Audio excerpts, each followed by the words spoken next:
नमस्कार दोस्तों, मैं हूं आपके साथ राहुल और आप देख रहे हो अपनी एडवांस एकेडमी। जैसा कि आप ही को पता है कि आज की एडवांस एकेडमी में हमारी जो क्लास होने वाली है, 2 क्लास के बाद अब तीसरी क्लास चल रही है। हमने कहते हैं कि पहली क्लास में हमने पूरा पाषाण काल को अच्छे से पढ़ा था और दूसरे में हमने हड़प्पा काल के महत्वपूर्ण पॉइंट पढ़े थे। तो कहते हैं कि दो दो टॉपिक ऐसे हैं जिनसे पेपर में क्वेश्चन मिलते हैं, लेकिन जो आज का क्वेश्चन है तो कहते हैं कि आज का पोर्शन जिसे हम बोलते हैं वैदिक सभ्यता, ये एक महत्वपूर्ण पोर्शन है। तो इस पोर्शन से बहुत ज्यादा क्वेश्चन मिलते हैं, तो इस पोर्शन को आज शुरू करते हैं और बहुत ही महत्वपूर्ण है। कहते हैं कि एग्जाम के पर्पज से वैदिक सभ्यता वो सभ्यता है। कहते हैं कि वेद पढ़ो ना पढ़ो, लेकिन वैदिक सभ्यता जरूर पढ़ लो, क्योंकि ये हमारे नैतिक बिहेव से, सामाजिक बिहेव से और एग्जाम के पर्सपेक्टिव से बहुत जरूरी है। जरूरी नहीं कि एग्जाम आपका कि जीवन जीने के लिए भी इस सभ्यता की जानकारी होनी बहुत ही जरूरी है। तो शुरू करते हैं हम वैदिक सभ्यता। देखो, मैं सबसे पहले बताना चाहूंगा आपको कि वैदिक सभ्यता में हमारा किस किस चीज पे हमारा मेन फोकस रहेगा और क्या उनको चीज हमें पढ़नी है। शुरू करते हैं। देखो, तो आप सभी को साथ कहते हैं कि किस क्लास को लाइक तभी करना जब आपको पसंद आए, कंटेंट आपको पसंद आए, आपको आज की बातें पसंद आए, तब आप इस क्लास को लाइक करना। बस अभी बने रहिए और 2 मिनट में 1 मिनट में किसी टॉपिक को समझने का प्रयास मत कीजिए, सबको डीपली समझने की बात कीजिए। देखो, जो हमारी सभ्यता है उसको हमने नाम दिया है वैदिक सभ्यता। क्या नाम दिया है? वैदिक सभ्यता।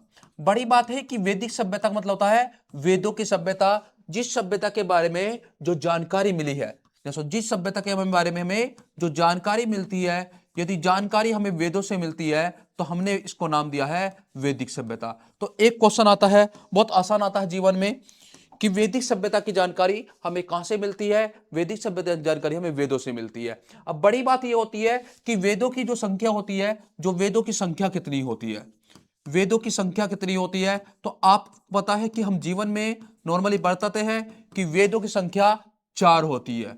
कितने होते हैं? 4 वेद होते हैं। कहते हैं कि सबसे प्राचीन जो वेद होता है उसका नाम ऋग्वेद होता है। कौन सा वेद है? ऋग्वेद। दूसरा जो वेद होता है उसका नाम सामवेद होता है, जो कि बहुत ही ज्यादा इंपॉर्टेंट है, संगीत के लिए बहुत वो है। और तीसरा बोलते हैं यजुर्वेद होता है। कौन सा है? यजुर्वेद होता है। और चौथा जो है अथर्ववेद होता है। कौन सा है? अथर्ववेद होता है।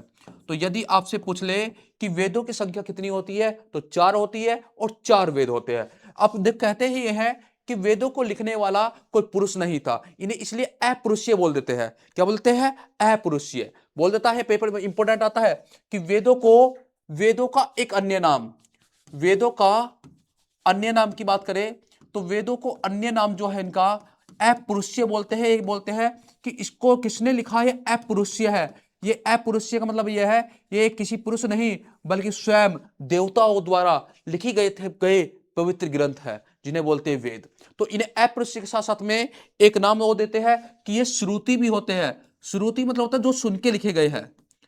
जो सुन कहते हैं कि वेदों में जो बातें लिखी गई है वो मैक्सिमम श्रुति पर आधारित है, सुनी हुई बातों पर आधारित है, इसलिए हम वेदों को श्रुति भी बोलते हैं।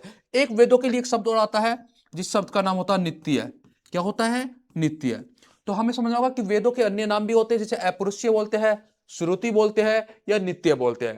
देखो, आप कहते हैं कि वेदों की संकलन करता जो है, वेदों को लिखने वाला कोई पर्टिकुलर व्यक्ति नहीं है, लेकिन वेदों का जो संकलन करा है, जो व्यक्ति ने वेदों का संकलन किया है, उनका नाम हमसे पूछता है कि वेदों के संकलन की अर्थ क्या है। और कहीं कहीं हमारे कॉम्पिटिटिव एग्जाम में संकलनकर्ता को हमने रचयिता बोला गया है, जो कि बात सही नहीं है, लेकिन हमारे पेपर में आता है तो हमें मानना पड़ता है कि वेदों के जो संकलनकर्ता जिन्होंने इनको जोड़ने का प्रयास किया है, उनका नाम है महर्षि।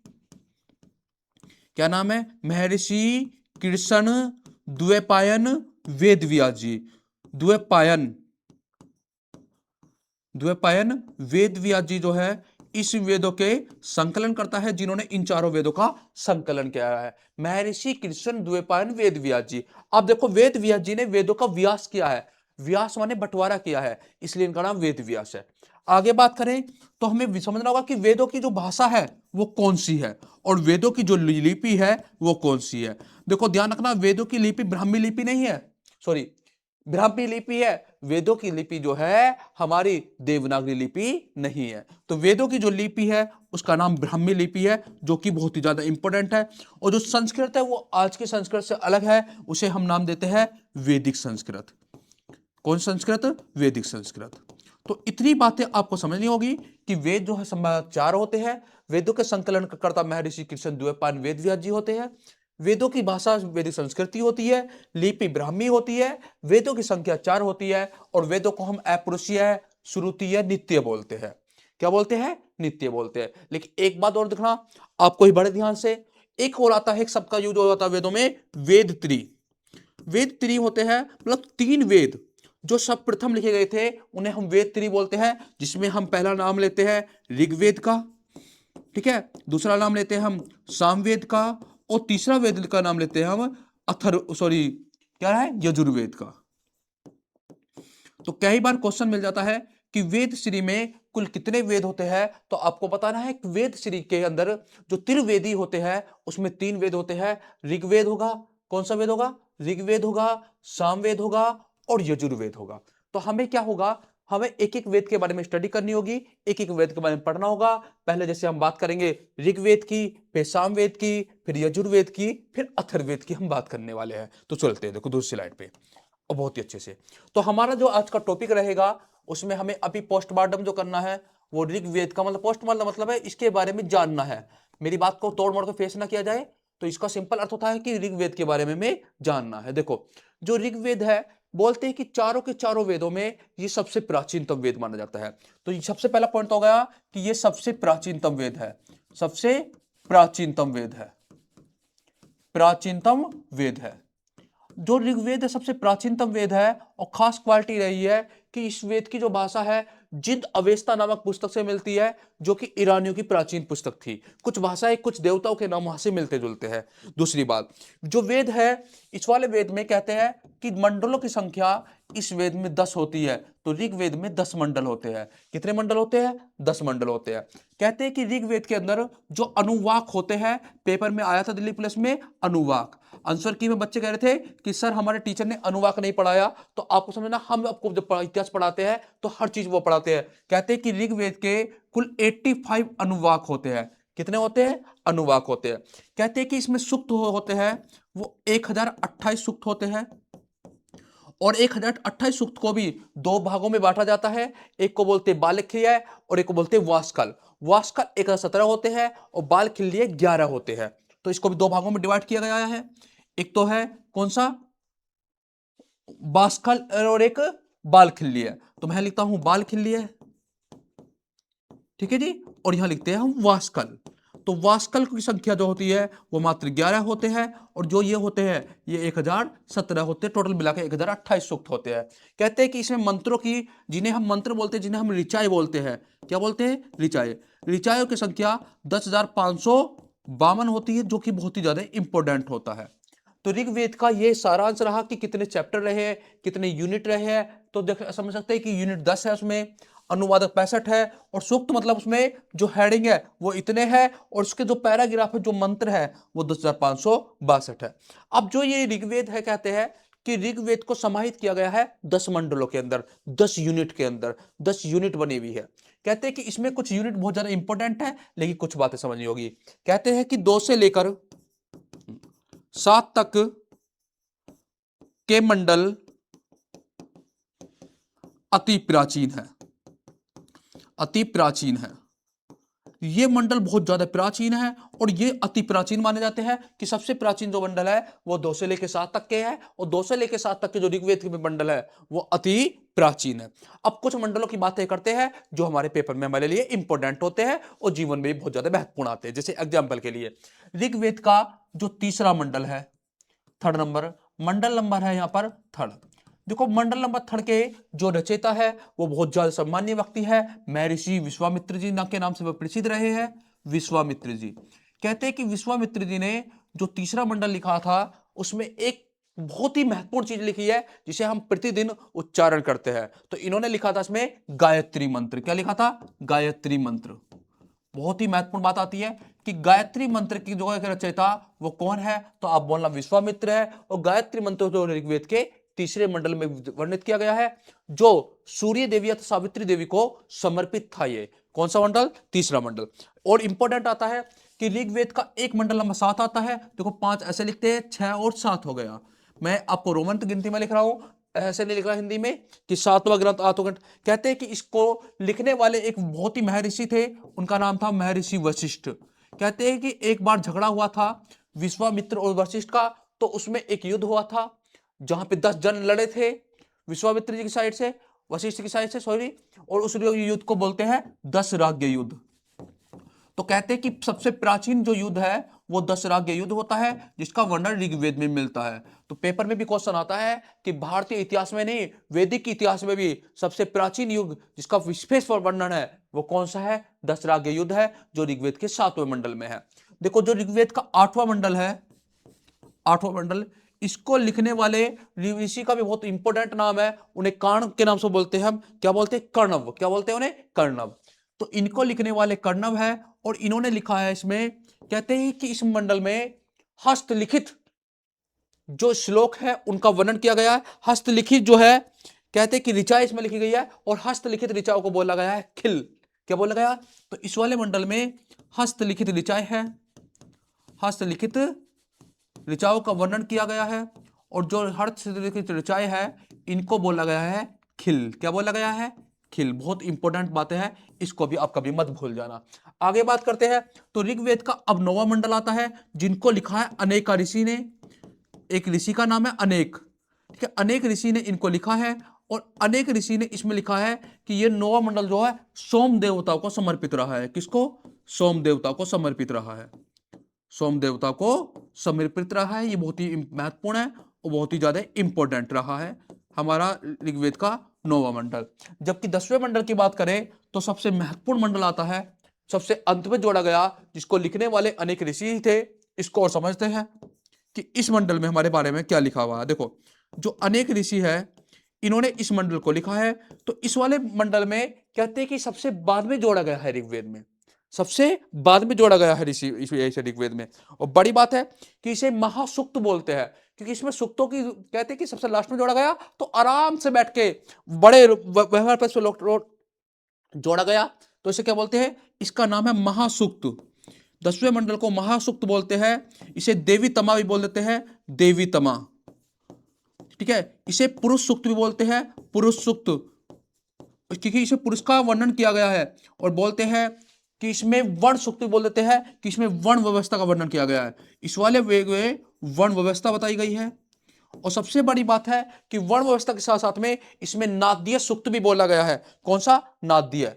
नाद्य सूक्त का मतलब होता है, ध्यान सुन, नाद्य सूक्त, हाँ, एक नदी सूक्त होता है। देखो, नदी सूक्त बच्चे ने बताया कि एक होता है नदी सूक्त, और नदी सूक्त में कहते हैं कि 21 नदियों का वर्णन किया गया है। 21 नदियां है भाई इस वाले वेद में।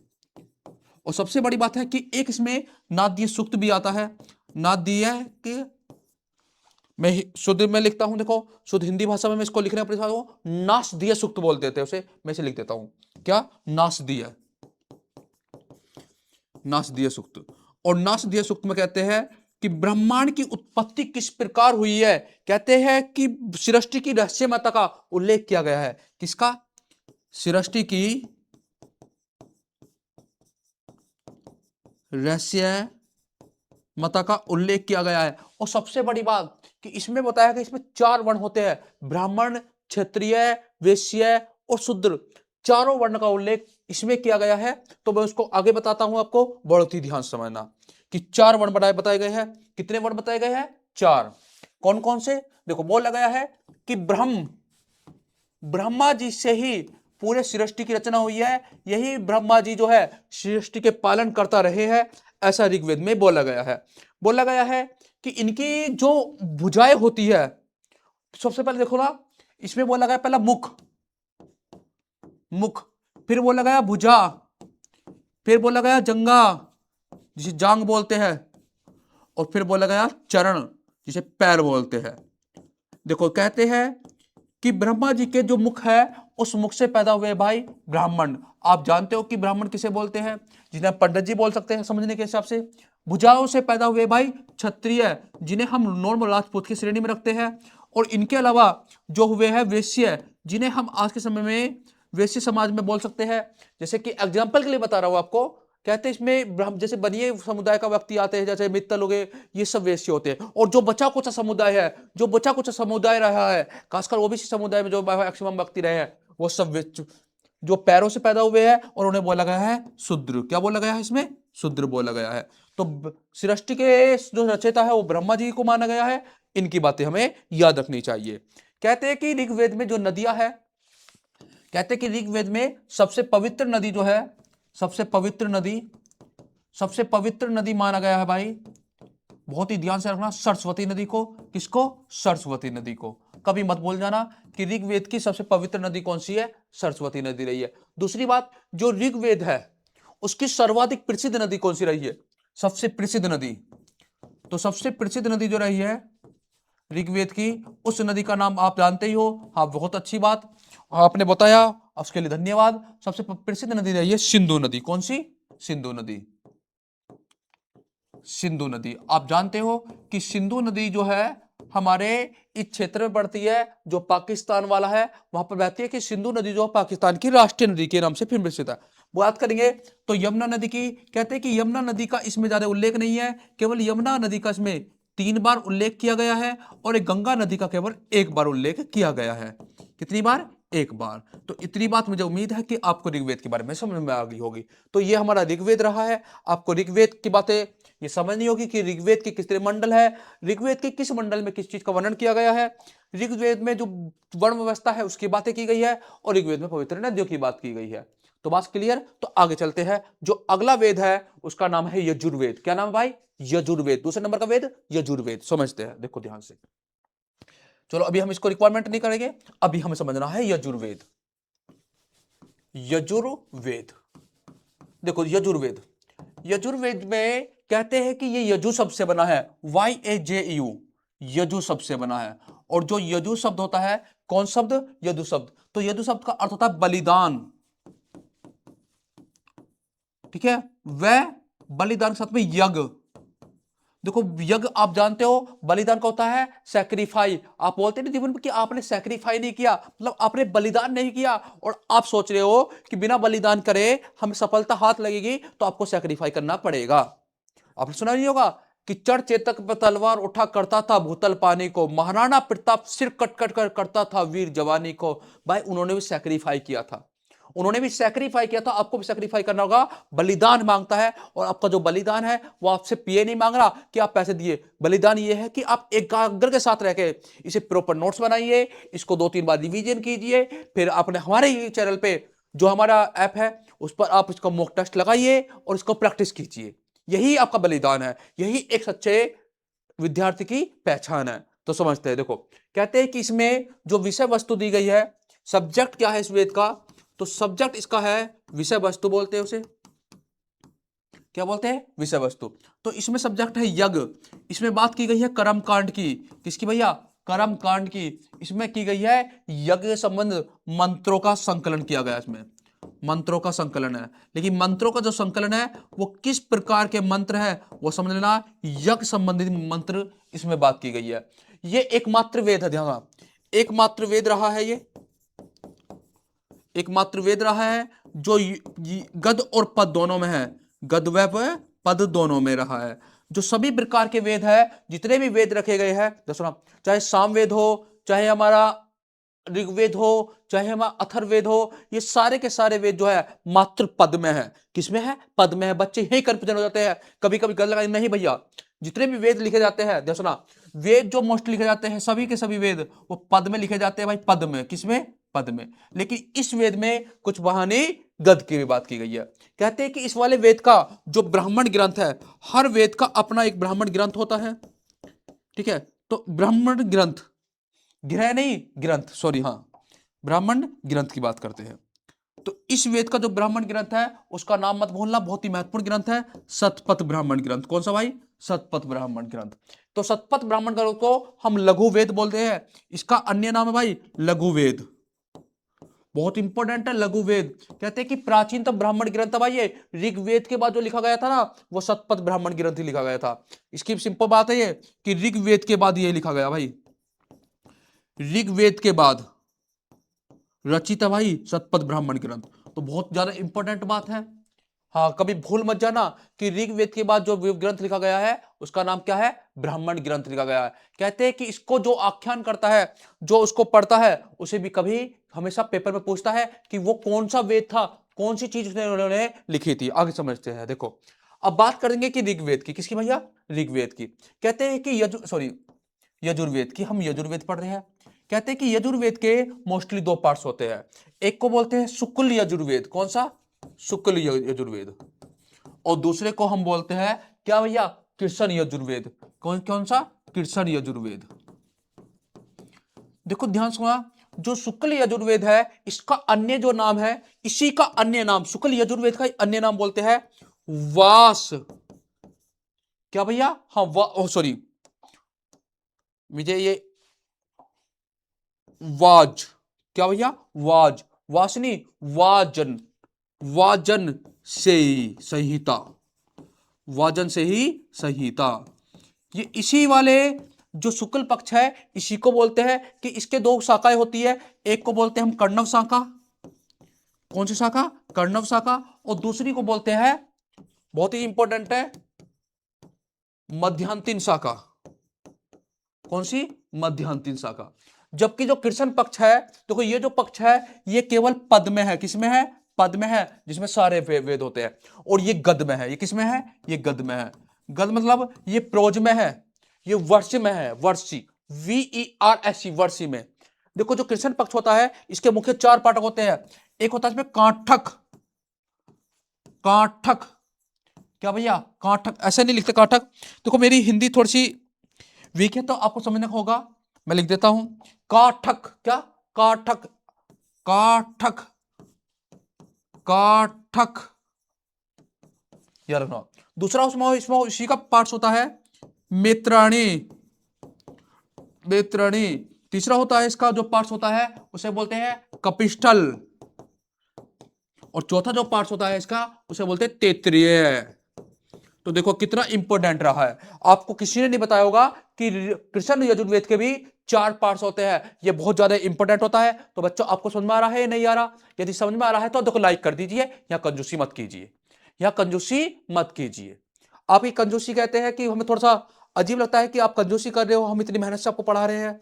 तो तेज पर देखिए जी बूझिए। अच्छा देखो, एक बच्चे का क्वेश्चन है अभी कमेंट में कि सर तैत्तिरीय ब्राह्मण जो ग्रंथ है, कौन सा? तैत्तिरीय, उसमें क्या लिख रहा हुआ? देखो तैत्तिरीय ब्राह्मण में बताया गया है कि 3 ऋण की बात की गई है कि व्यक्ति पर 3 ऋण होते हैं। एक को बोलते हैं देव ऋण जो कि देवता का होता है, दूसरे को बोलते हैं हम पितृ ऋण जो पिता का होता है, और तीसरा होता है ऋषि ऋण जो कि ऋषियों का होता है। तो इसकी बात करते हैं। तो आपको कंटेंट देखना, अब आगे बात कर। देखो जो ब्राह्मण ग्रंथ है उसमें से मैं एक ग्रंथ लेता हूं शतपथ ब्राह्मण। कौन सा भाई? शतपथ ब्राह्मण। कई बार क्वेश्चन आया है इस ब्राह्मण ग्रंथ से, बहुत ही महत्वपूर्ण है। देखो इसमें दो बातें बताई गई है हमें बहुत ज्यादा। देखो इसको ये शुक्ल यजुर्वेद है। कौन सा? शुक्ल यजुर्वेद। देखो ध्यान से, ये शुक्ल यहां दिख रहा आपको? नहीं दिख रहा, इसमें आएगा वो तत्व ब्राह्मण। तो ये शुक्ल यजुर्वेद है।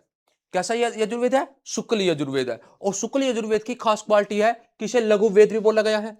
क्या बोला गया है? लघु वेद बोला गया है। तो लघु वेद में क्या है कि यह सबसे व्रत प्रमाणित और सबसे प्राचीनतम ब्राह्मण ग्रंथ है भाई। इसमें इसमें स्त्री को, जो स्त्री होती है आप जानते हो उसको अर्धांगिनी बोला गया है। अर्धांगिनी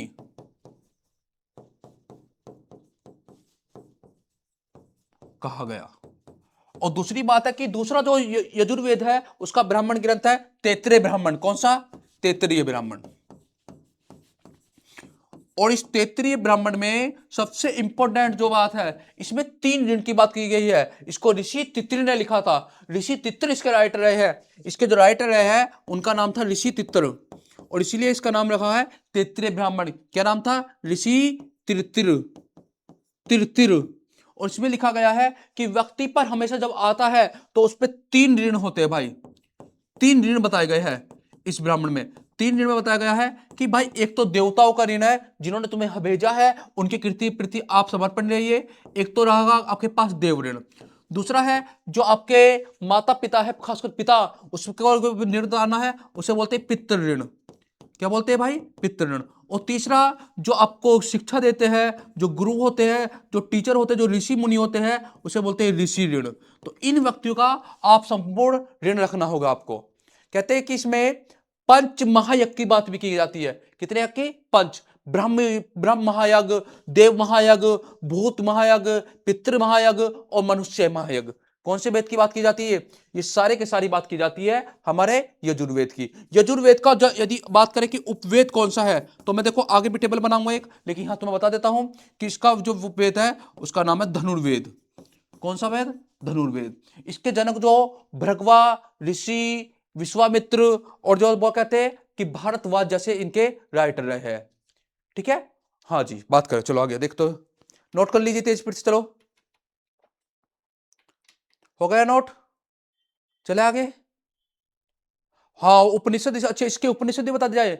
देखो इसके उपनिषद जैसे बोलते हैं, ईशा का उपनिषद आ गया, कहते हैं कि मांडुक्य उपनिषद सबसे जो है सबसे छोटा है, उसके बाद दूसरे नंबर का ये का आता है। तो मैं उपनिषद एक साथ करवा दूंगा, अभी आप केवल वेदों पे फोकस कीजिए। किस पे भैया जी? वेदों पे। तो तीसरे वेद की बात करेंगे, और तीसरा वेद कौन सा आएगा? सामवेद।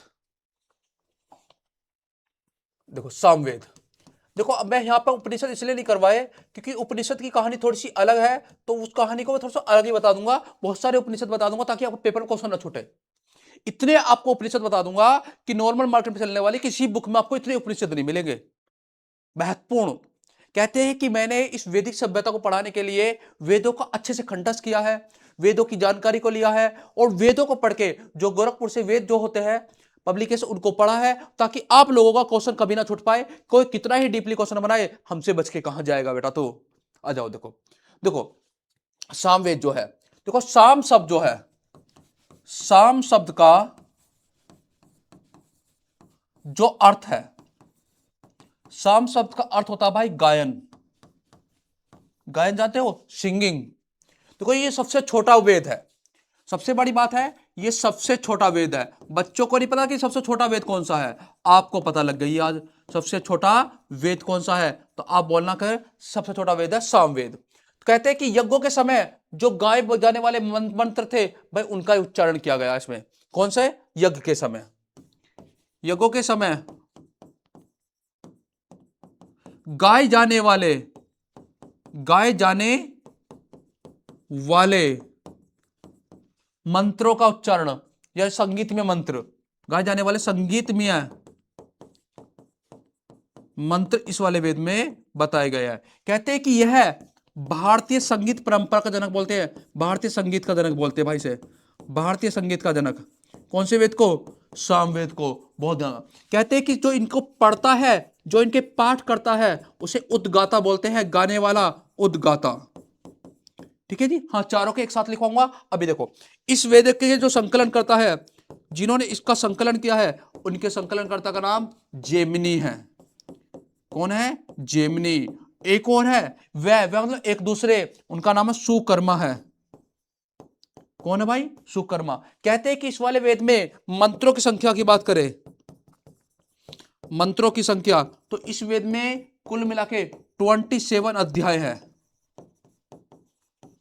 27 अध्याय इस वेद में आते हैं, और कहते हैं कि 1875 इस वेद में मंत्र आते हैं। क्या भैया? मंत्र। ठीक है, 75 जो ऋग्वेद छोड़ के ऋग्वेद में है। कहते हैं कि इसमें भगवान श्री कृष्ण जी का एक स्टेटमेंट बड़ा इंपॉर्टेंट है, वो कहते हैं कि मैं वेदों में सामवेद हूं, ठीक है, देवताओं में इंद्र हूं, इंद्रियों में मन हूं, और प्राणियों की चेतना शक्ति हूं। ये सेंटेंस किसका है? ये भगवान श्री कृष्ण जी का सेंटेंस है, और ना जाने कितनी बार रिपीट हुआ है। तो इस सेंटेंस को आप जरूर लिख लेना, ये पेपर में पूछ नहीं सकता है। तो कौन सा सेंटेंस है?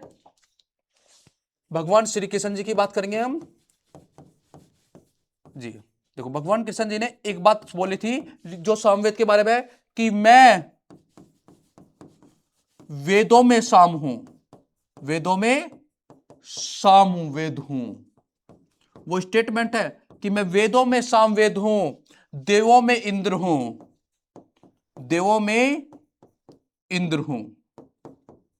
आगे उन्होंने सोचा कि इंद्रियों में मन हूं, इंद्रियों में मन हूं, और सबसे बड़ी बात है कि प्राणियों की चेतना शक्ति हूं, और प्राणियों की चेतना शक्ति हूं। और ये स्टेटमेंट एक ऐसे व्यक्ति का है जो हमारे लिए एक प्रेरणा का स्रोत आते हैं। ठीक है जी, कहते हैं कि इसकी जो ब्रांच है, इसकी मूलतः 3 ब्रांच होती है। एक रानीय ब्रांच होती है, एक जेमनी ब्रांच होती है, एक कोथुम ब्रांच होती है। किसकी भैया जी? ऋग्वेद की नहीं है, सामवेद पढ़ रहे हैं। तो सामवेद की यदि ब्रांच की बात करें, शाखाओं की बात करें, तो संभवतः इसकी 3 शाखाएं होती है, लेकिन मूलतः इसकी जो है 1000 शाखाओं का कुछ पता चला था पहले, लेकिन अभी 3 चलती है। जो पहली शाखा है उसे बोलते हैं कौथुम संहिता। उत्तर भारत की फेमस है भाई ये, सर्वाधिक प्रचलित है उत्तर भारत में, सर्वाधिक प्रचलित है भाई ये। और ये क्वेश्चन यदि आ गया कि कौथुम शाखा कौन से की है, तो ये सामवेद की है। दूसरी जो शाखा है उसे बोलते हैं राणा ये नियत शाखा, ठीक है, संहिता। और तीसरी जो संहिता है जो बड़ी फेमस रही है वो इसी वेद की है, उसे बोलते हैं जेमिनी संहिता। कौन सी? जेमिनीय संहिता, ठीक है। ये दक्षिण भारत में चलती है। ये कहां चलती है? दक्षिण भारत में। तो एक बात समझ आ गई कि उत्तर भारत में भी भैया संगीत चलता है और दक्षिण भारत में भी संगीत चलता है, जिसकी अलग अलग ब्रांच होती है। तो आप इसे नोट कीजिए तेज स्पीड से। हाँ जी, तेज स्पीड से नोट कीजिए। अच्छा, इसके ब्राह्मण ग्रंथों के बारे में अभी बताऊंगा, पहले नोट कीजिए इसे। तेज स्पीड से नोट कीजिए। चलो हो गया, इसकी शॉट लीजिए। चलो ले लिया होगा, चलो आगे चलते हैं। देखो, अब जो सबसे अच्छी बात है कि इसके ब्राह्मण ग्रंथ की बात करें। मैंने बताया कि ब्राह्मण ग्रंथ में सभी के बारे में बताऊंगा। इसकी कुल मिला के जो इसके उपनिषद है उनकी संख्या 16 है। जैसे केन उपनिषद, छांदोग्य उपनिषद बहुत ही महत्वपूर्ण उपनिषद रहे हैं। आगे चलते हैं, तो इसके उपनिषद की हम बात नहीं करेंगे, अगले वाले वेद की बात करेंगे। और अगला वेद कौन सा है सब बच्चे जानते हैं, बताइए कौन सा वेद है? वेरी गुड, जादू टोने वाला। कौन सा है? अथर्ववेद। देखो, अब अथर्ववेद को समझना बहुत ध्यान से। देखो, अथर्ववेद जो है ये सबसे नवीनतम वेद है, सबसे नवीनतम वेद है भाई, ये नवीनतम वेद, सबसे नया वेद अथर्ववेद है, बड़ी इंपॉर्टेंट है। देखो, इस वेद के जो संकलन करता है ना, वो महर्षि कृष्ण वेद व्यास जी नहीं थे। कहते हैं कि इनके रचयिता और संकलन जो ऋषि अथर्वा थे, और उसी के नाम पे इनका नाम अथर्ववेद पड़ा है। ऋषि अथर्वा थे, वह उनके एक और थे, वह ऋषि अंगिरस थे भाई, ऋषि अंगिरस थे। इन दोनों ने मिलकर इस वेद का संकलन किया है। कहते हैं कि इस वेद को अन्य नाम बोलते हैं, इसको ब्रह्म वेद बोलते हैं, इसको विश्व वेद बोलते हैं, इसे छंद वेद बोलते हैं, इसे छत्र वेद बोलते हैं, इसे श्रेष्ठ वेद बोलते हैं। कौन से वेद के? ऋग्वेद के। अन्य नामों को कुछ इंपॉर्टेंट नाम दे देता हूं भाई। इसे श्रेष्ठ वेद बोलते हैं। क्या बोलते हैं? श्रेष्ठ वेद। ये इसी का नाम है, गलती से मत भूल जाना भाई। इसी को ब्रह्म वेद बोलते हैं, ब्रह्म, ठीक है। इसी वेद का एक नाम और है जो आता है, इसे छंद वेद बोलते हैं, छंद, छंदव वेद। क्या भैया? छंदव वेद। इसको छत्रत वेद बोलते हैं, छत्रत वेद, ठीक है। बहुत भूल मत जा। देखो, मैं सभी नाम लिख देता हूं इंपॉर्टेंट। इसको विषभ, विषभ वेद बोलते हैं। तो ये सारे के सारे इसी वेद के अन्य नाम रहे हैं। कहते हैं कि इस वेद का जो पाठ करता होता है, जो इस वेद का टेक्सटर होता है, वो ब्रह्मा जी होते हैं। उनके बारे में बात की गई है। इसमें एक इंपॉर्टेंट है भाई, पृथ्वी सूक्त। कौन सूक्त?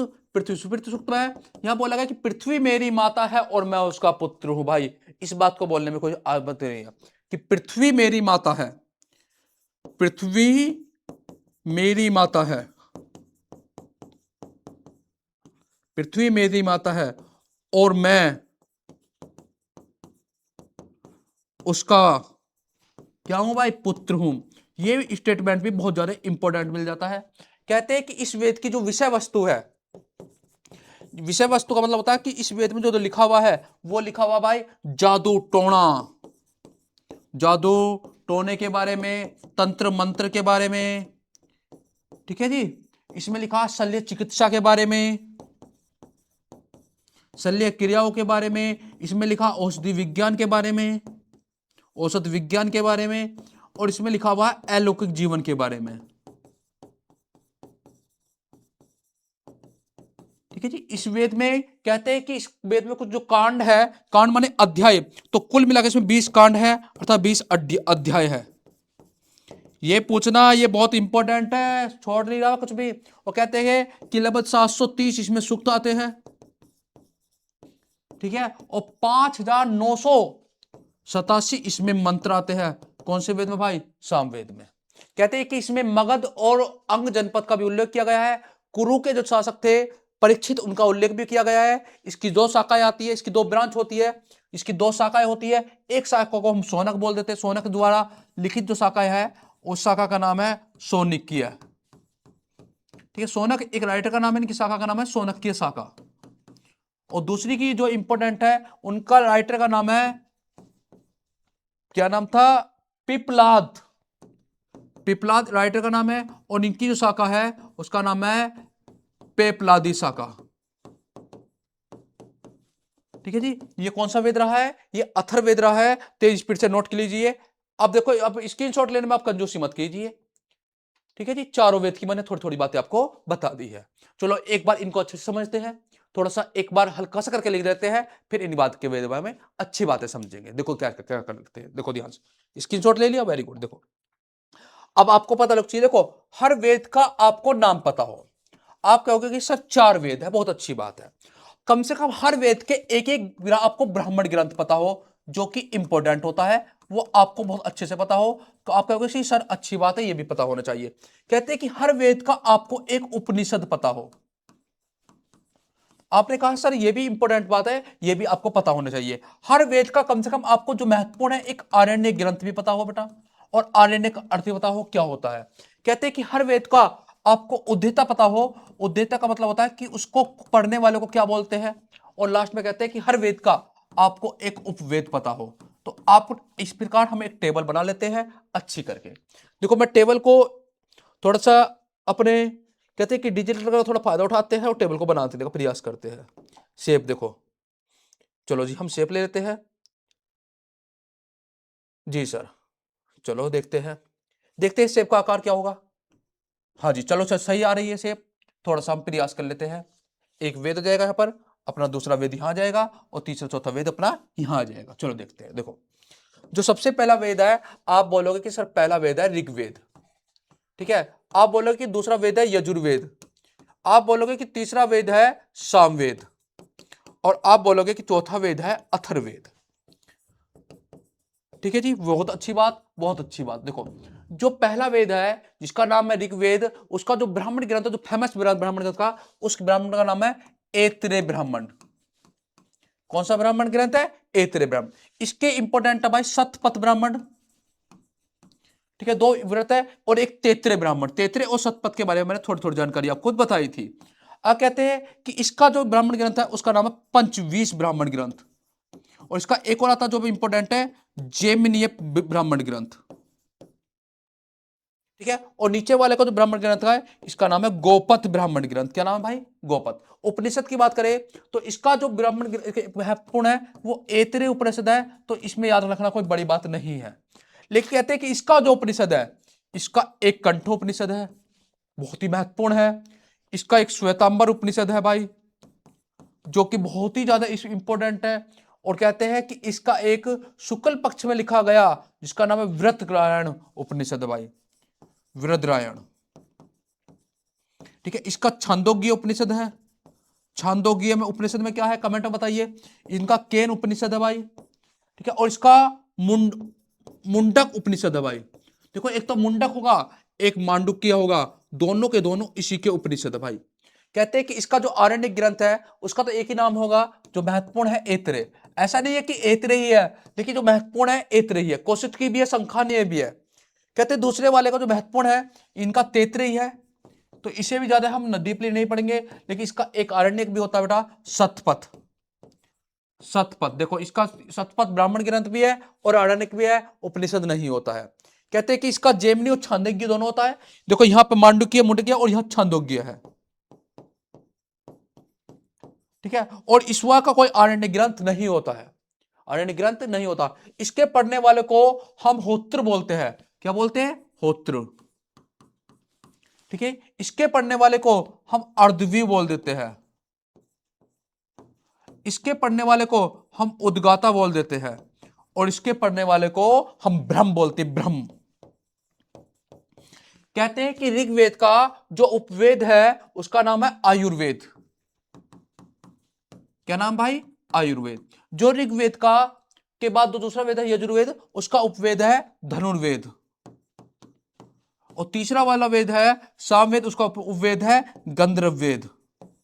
इनको तो लिखने वाले ही है नारायण नारायण नारायण नारद मुनि।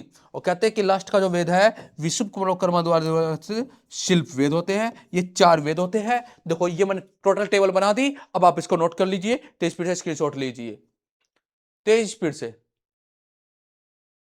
जी हाँ, थोड़ी थोड़ी जानकारी देखो, मैं आपको ब्राह्मण ग्रंथ के बारे में, उपनिषद के बारे में, आरण्यक ग्रंथ के बारे में, इनके बारे में अभी दूंगा कि इन वेदों में क्या लिखा हुआ है, इनके उपनिषदों में क्या लिखा हुआ है, बहुत अच्छे से। चलो मिटाते हैं इसको, चलते आगे।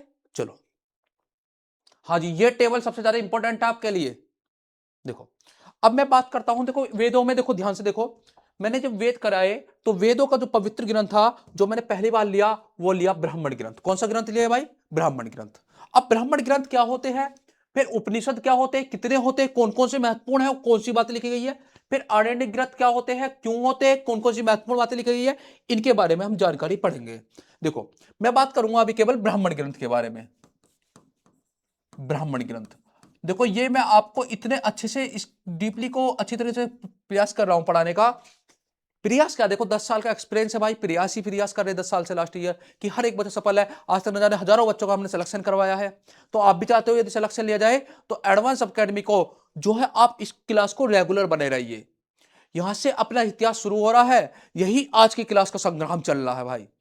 ठीक है, क्योंकि जब तक आप लड़ोगे नहीं, जब तक आप लड़ोगे नहीं, टकराओगे नहीं, जब तक आप पत्थर तोड़ोगे नहीं, पहाड़ फोड़ोगे नहीं, तो जॉब मिलेगी कहां से? पत्थर भी तोड़ना है, पहाड़ भी फोड़ने हैं और टकराना भी है, और टकरा के चूर चूर करके आगे निकल जाना है। कहते हैं कि इस भीड़ से हमें अपना अलग मुकाम बनाना है। तो शुरू करते हैं ब्राह्मण ग्रंथ। देखो ब्राह्मण ग्रंथ क्या है, कहते हैं कि यज्ञ के विषयों का जो प्रतिपादन करने वाले हैं उन्हें बोलते हैं भाई ब्राह्मण ग्रंथ। तो बड़ी बात है कि इनमें यज्ञों के विषय होते हैं, यज्ञों के विषय होते हैं भाई। ये यज्ञ के जो विषय है ना, किस विषय पर यज्ञ हो रहा है उसका ये प्रतिपादन करते होते हैं। ठीक है, इनका मुख्य विषय होता है यज्ञ का विधान।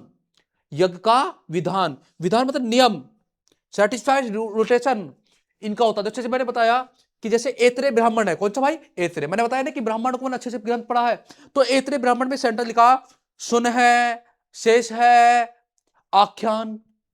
ठीक है, ऐसी शास्त्रीय ब्राह्मण है उसमें लिखा गया भैया इंद्र और आल्य व्याख्यान। शतपथ ब्राह्मण में कहा गया कि उपनयन संस्कार की बात की गई है, दुष्यंत की कहानी की बात की गई है। अश्वनी कुमार द्वारा जो च्यवन ऋषि को यौवन दान देने जैसे आख्यान जो है शतपथ ब्राह्मण में है। तो शतपथ ब्राह्मण इसमें एक महत्वपूर्ण ब्राह्मण ग्रंथ लिखता हूं मैं आपको, शतपथ ब्राह्मण ग्रंथ। तो देखो इसमें क्या बातें की गई है उसको समझते। देखो दो में जो ऊपर थे था मैंने आपको डीपली नहीं बताया। देखो इसमें एक तो है उपनयन संस्कार, इसमें एक महत्वपूर्ण बात है कि उपनयन संस्कार की बात की गई है। दूसरी इस पर बैठा है राजा दुष्यंत की कथा, राजा दुष्यंत की कथा इसमें बहुत अच्छे से बताई गई है। और तीसरे है इसमें अश्वनी कुमार द्वारा, किसके द्वारा? अश्वनी कुमार द्वारा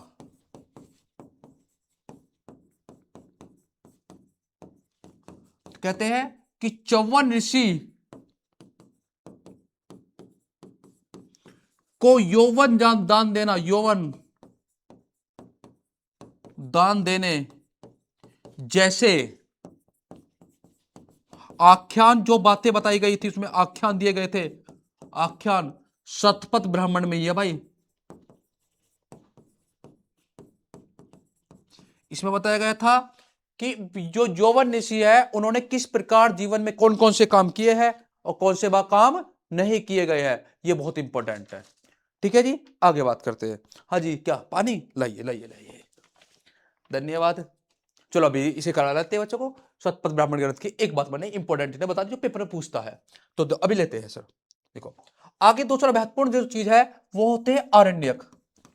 क्या होते हैं भाई? आरण्यक। देखो आरण्यक क्या होते हैं बड़े पहले समझते हैं। देखो आरण्यक, आरण्यक मतलब देखो आरण्यक दो शब्द है, ये दो शब्दों से मिलकर बना है। एक है आरण्य, क्या भैया? आरण्य। आरण्य होता है वन, प्लस दूसरा शब्द है यक, यक नीचे हलंत लगा हुआ है, यक, यक मन होता ज्ञान।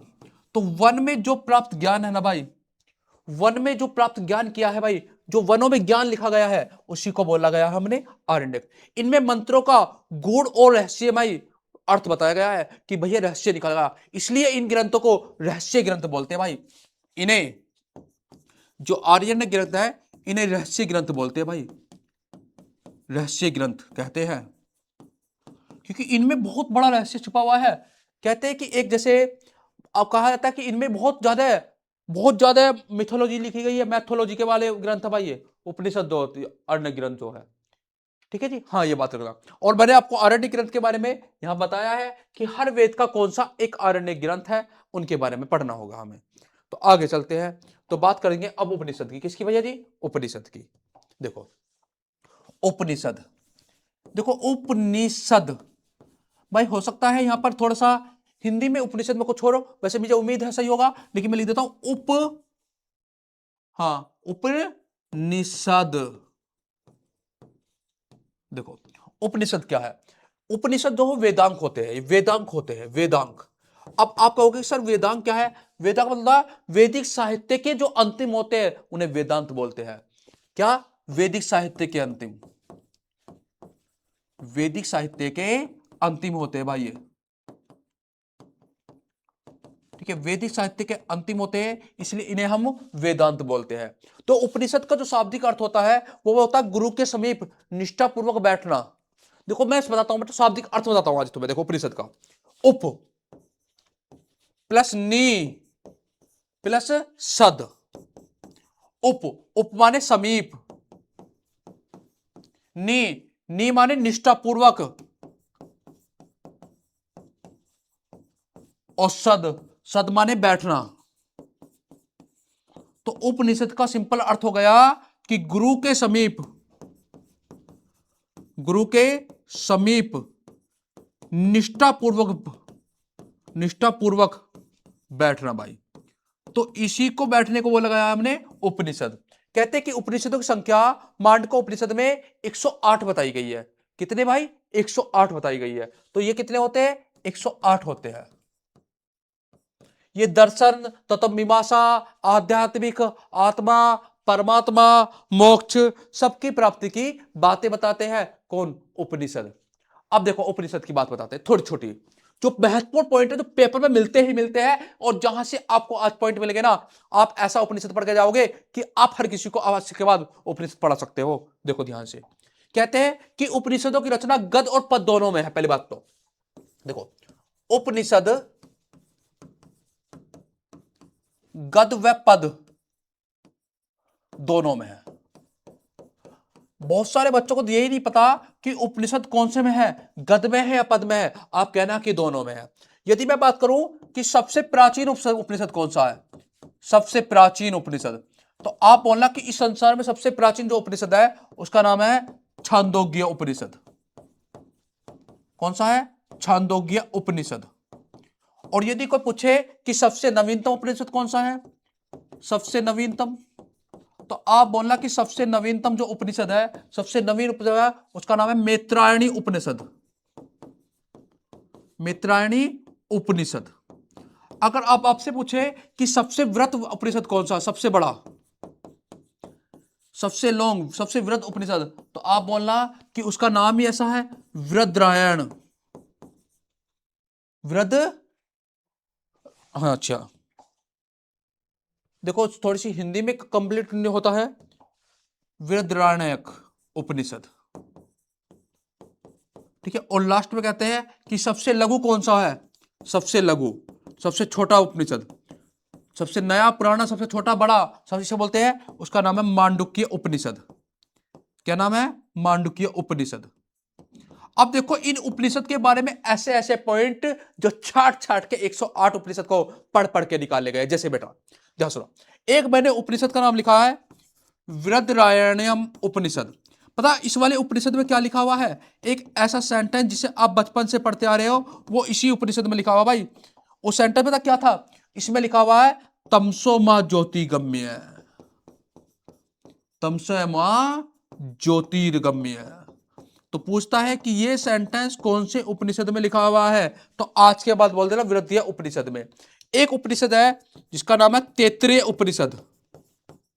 कौन सा? तैत्तिरीय उपनिषद। आप बोलोगे कि सर इस वाले उपनिषद में कौन सी महत्वपूर्ण बात लिखी गई है? भाई इसमें लिखा हुआ है अथितो देवो भवः एवं सदा सत्य बोलो। ये भाई उपनिषद के सेंटेंस है। और ये दोनों सेंटेंस कौन से उपनिषद के हैं? अब बोलो, ये तैत्तिरीय उपनिषद के हैं। देखो इसमें लिखा हुआ है भाई बहुत महत्वपूर्ण, जिसका नाम है जाबालो उपनिषद। कौन सा? जाबालो उपनिषद। और इसमें लिखा हुआ भैया 4 आश्रम, चारों आश्रम का वर्णन है भाई, चारों आश्रम का वर्णन है इसमें। कहते हैं कि इसमें चारों आश्रम की बात की गई है। एक होता है जिसमें बोला गया है मैत्राणी उपनिषद। कौन सा? यहां लिख देते हैं मैत्राणी उपनिषद। आप कहोगे कि सर मैत्राणी उपनिषद में क्या है, तो आप बता देना उसको कि भाई मैत्राणी उपनिषद में सर्वप्रथम त्रिमूर्ति का उल्लेख है। त्रिमूर्ति का उल्लेख, किसका? त्रिमूर्ति का उल्लेख है भाई। ये पहला है भाई जिसमें त्रिमूर्ति का उल्लेख किया गया है किसी उपनिषद में, कि त्रिमूर्ति का उल्लेख किया गया है। दूसरी बात, इसमें यह बोला गया है कि जुआ और शराब की तरह महिला जो है वो पुरुष का तीसरा दोष है। तो इसमें कहा गया कि जुए से और शराब से महिला की तुलना की गई है कि जुआ व शराब की तरह की भांति स्त्री पुरुष का तीसरा मुख्य दोष है भाई, तीसरा मुख्य दोष है। और आप पूछ सकते हो कि सबसे जो ये उपनिषद है भाई, अकबर के काल में भी उपनिषद लिखा गया है। अकबर के काल में जो मध्य काल में उपनिषद लिखा गया है ना, उसका नाम है अल्लो उपनिषद। कौन सा भाई? अल्लो उपनिषद। अकबर के काल तक उपनिषदों की रचना हुई है भाई। अल्लो उपनिषद जो है मध्यकाल का सबसे प्राचीन उपनिषद है। तो बात समझ में आ गई है?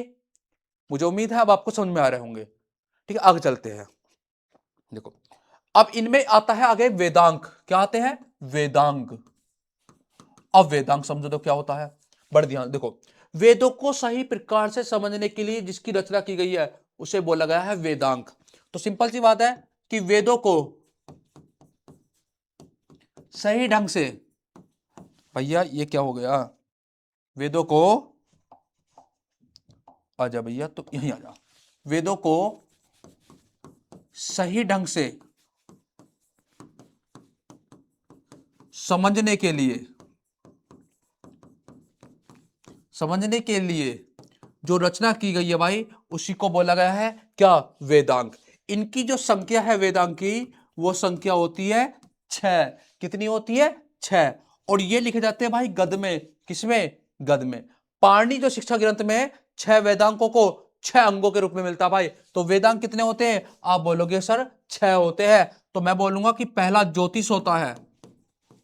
ठीक है, ज्योतिष क्या बोलते हैं इसे? आइज, इसको आई बोला गया है। दूसरा होता है शिक्षा, जिसको नॉइज बोला गया है, कि ये वेद की जो नॉइज होती है भाई, ये वेदों की आंख होती है, ये वेदों के आंखें हैं, तो ये वेदों की नॉइज है। आगे आता है तीसरा, जिसे बोलते हैं व्याकरण। ये वेदों का मुख है भाई, मुख, माउथ। एक होता है निरुक्त, ये वेदों के कान है, एयर्स। एक आता कल्प, ये वेदों के हैंड, HAND। और एक आता छंद, और ये वेदों को फिट है, फिट माने पैर। तो पूछता है कि कौन सा वेदांग जो है वेदों के कान माना जाता है, तो ये आंख मानी जा रही है वेदों के। ये वेदों की नॉइज माने नासिका मानी जाती है, नाक, हाँ वेरी गुड। माउथ, ये मुख माना जाता है वेदों का। ठीक है, ये कान माने जाते हैं वेदों के, ये हाथ माने जाते हैं वेदों के, और ये पैर माने जाते हैं वेदों के। तो वेदांग कुल कितने होते हैं? 6 होते हैं। यहाँ वेदों को सही प्रकार समझने के लिए वेदांगों की रचना की गई है। 6 वेदांग होते हैं, बड़े ध्यान से लिख लेना भैया। हाँ जी, बहुत अच्छे से। अच्छे अच्छे अच्छे, क्या क्या क्या, अच्छा। कौन से वेदांग की रचना किस व्यक्ति ने की? वेरी गुड, बहुत अच्छा सेंटेंस। देखो ध्यान से रखना बेटा, मैं इसको थोड़ा इधर करता हूं, समझने का प्रयास करता हूं। बहुत अच्छा बच्चे का क्वेश्चन लगा। देखो यहां कर लेते थे, चलो ऐसे कर लेते हैं, ऐसे समझ लेना आसानी हो जाएगी, हमारा लिखा हुआ पे दिख जाएगा। देखो जो ज्योतिष होता है, क्या होता है भैया? ज्योतिष। कहते हैं कि ये लगध मुनि द्वारा था। ये लगध मुनि है, एक लगध मुनि ने इसको शुरू किया था ज्योतिष को। ज्योतिष की खास क्वालिटी होती है कि इसमें अनुष्ठान करने के लिए ग्रह और नक्षत्रों के नियम का उल्लेख किया जाता है। कहते हैं कि ग्रह मंगल विष्णु बीच में आ गए और तुम पे संकट आ जाएगा, तुम्हारा शनि भारी चल रहा है, तुम्हारा मंगल भारी चल रहा है, तुम्हारा बृहस्पति वाला। तो इस ज्योतिष के बारे में लगत मुनि है भाई, जिसने पहली बार बताया गया है। तो सबसे इंपॉर्टेंट है कि इसमें ग्रह व नक्षत्रों का अध्ययन है भाई, ग्रह व नक्षत्र देखने भाई का अध्ययन की बात की गई है। तो भाई ये इन्होंने शुरू करे है। दूसरा कौन सा आएगा? शिक्षा। क्या? शिक्षा। कहते हैं कि शिक्षा को वामज्य ऋषि ने शुरू किया भाई, और वामज्य ऋषि ने वैदिक स्वर को शुद्ध उच्चारण पर भी ध्यान दिया था भाई। जो हम उच्चारण शुद्ध नहीं कर पाते ना, इनका शुद्ध उच्चारण था। इन्होंने शुद्ध उच्चारण विधि बताई भाई। आप हिंदी में पढ़ते हो ना कि क्या का उच्चारण कंठ से, उसका उससे, तो इन्होंने बताया था भाई। तीसरा होता व्याकरण, और व्याकरण को तो आप सभी जानते हो, उनके लिए तो पाणि की अष्टधाई बड़ी फेमस रही है, तो इसके रहे हैं पाणिनि। ठीक है। इन्होंने उपसर्ग, प्रत्यय, धातु, समास, संधि के नियम बताए भाई। इन्होंने क्या बताया? इन्होंने बताया उपसर्ग कहां लगेगा, इन्होंने बताया प्रत्यय कहां लगेगा, इन्होंने बताया समास कौन सा प्रयोग कैसे होगा, इन्होंने संधि की बात की गई। तो भाई ये यही वक्त ये नहीं पकड़ लो पाणि। कहते हैं कि निरुक्त जो है, क्या भैया? निरुक्त। इसको शुरू करने वाले वास्क थे, वास्क। और कहते हैं इन्होंने शब्दों की उत्पत्ति करी है भाई, शब्दों की उत्पत्ति, शब्दों की उत्पत्ति बताई है इन्होंने। भाषा का एक प्रथम ग्रंथ है भाई। कहते हैं कि जो इनका ग्रंथ है निरुक्त, भाषा का प्रथम ग्रंथ है भाई वो। आगे आता कल्प। क्या आता? कल्प। कल्प बोलते हैं सूत्र सिद्धांत, सूत्र ग्रंथ बोलते हैं। और कहते हैं कि इनको शुरू करने वाले कई सारे व्यक्ति थे। जैसे एक इनमें आता फेमस व्यक्ति गौतम, एक इसमें आते हैं वापस्तम्य, एक इसमें आते हैं बोधायन। और कहते हैं इन्होंने कर्म कांडों के नियम बताए भाई। ये कर्म कांड के नियम थे भाई, कर्म कांडों के नियम। ठीक है जी। और लास्ट का जो है उसे बोलते हैं छंद। छंद को बोलते हैं चतुष्पदीय, चतुष्पदीय व्रत। और इसको कहते हैं कि इसको शुरू किया था भाई छंद को पिंगल ने। कहते हैं इसमें पदों को सूत्रबद्ध करने के नियम बताए थे, पदों को सूत्रबद्ध किया गया था, पदों को सूत्रबद्ध किया गया।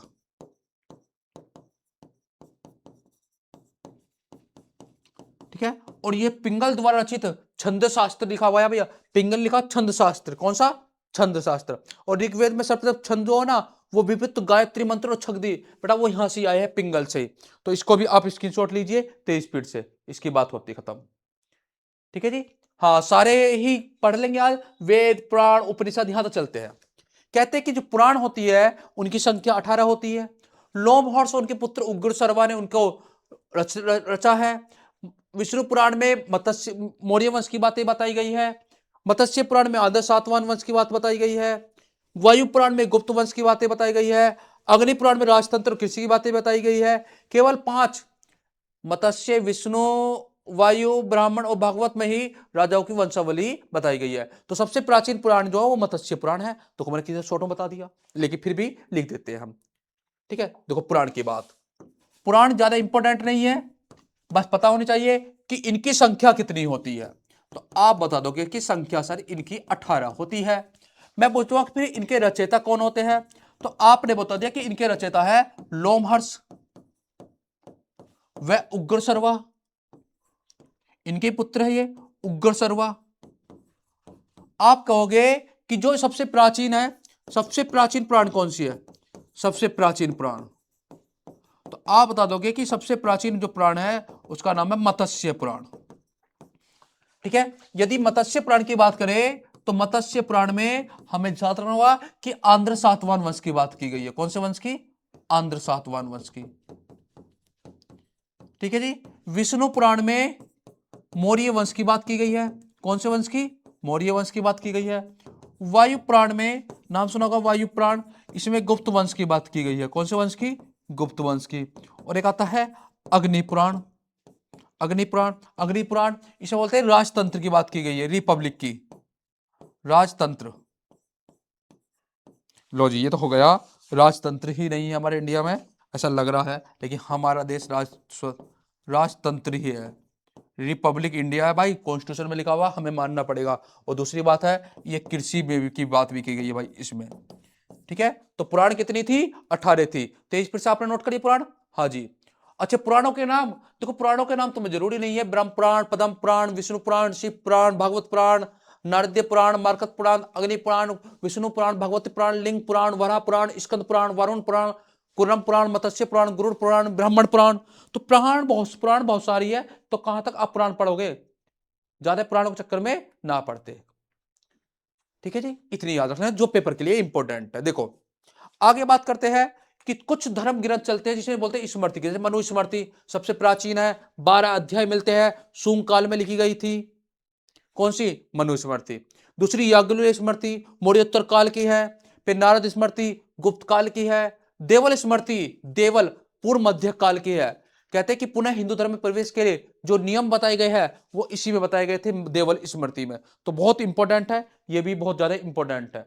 और लास्ट में 2 हमारे महाकाव्य है, रामायण और महाभारत। लेकिन सबसे प्राचीन स्मृति मनु स्मृति, सबसे प्राचीन स्मृति मनु स्मृति। कितने अध्याय? 12 अध्याय। कौन से वंश की? सुंग वंश की। इसको भी लिख सकते हैं हम। ये लास्ट हो जाएगा हमारा आज का।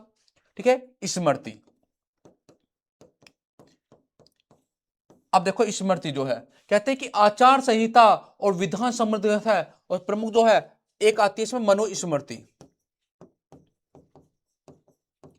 कहते हैं ये सबसे प्राचीन है, सबसे प्राचीन स्मृति है भाई। ये सबसे प्राचीन स्मृति जो है उसका नाम क्या है? मनु स्मृति है। इसमें 12 अध्याय आते हैं भाई मनु स्मृति में। कितने अध्याय? 12 अध्याय। ये सूंग वंश की लिखी गई है भाई, सूंग काल की ये लिखी गई है।